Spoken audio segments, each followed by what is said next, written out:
আমি যদি বলি যে বিগত 50 বছরে আমরা কি একটাও ক্ষেপণাস্ত্র তৈরি করতে পারলাম না? এই বিশ্বে এই ধরনের প্রযুক্তি ছাড়া কেউ টিকে থাকতে পারে? এটা কি ঢাল তলোয়ারের যুগ যে ওরা এগুলো বানাবে আর আমরা ঢাল তলোয়ার নিয়ে বসে থাকবো?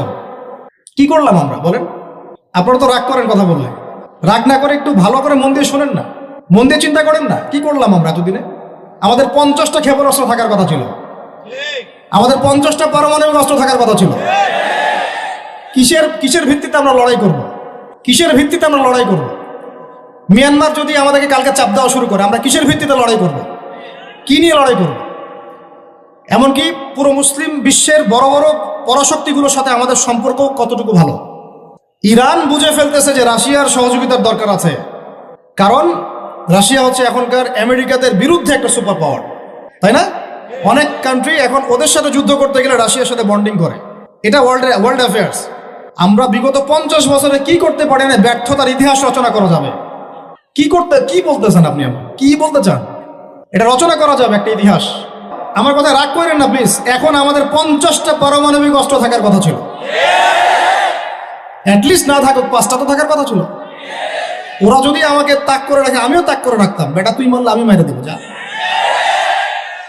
উত্তর কোরিয়ার মতো একটা কান্ট্রি, আমার সাবজেক্টে এইগুলা, আমরা ইউনিভার্সিটিতে এগুলোই পড়েছি। ও একটা কান্ট্রি, কতটুকু কান্ট্রি জানেন? উত্তর কোরিয়া দক্ষিণ কোরিয়া একসময় মারামারি করতো, এই মারামারি লাগিয়ে দিয়েছিল পশ্চিমারা।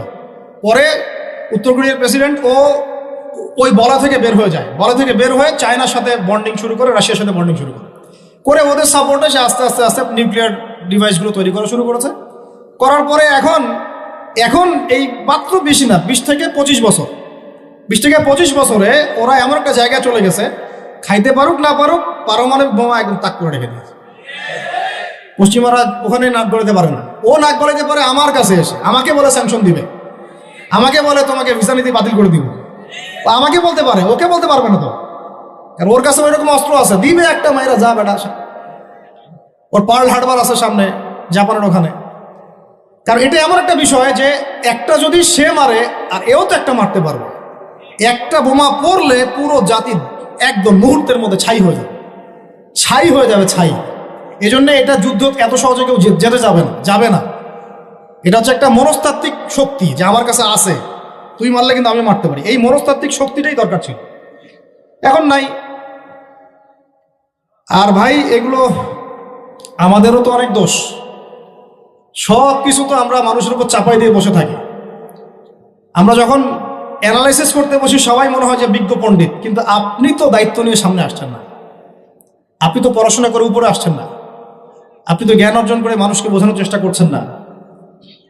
আমরা তো আমাদের দায়িত্ব পালন করছি না, করছি কি?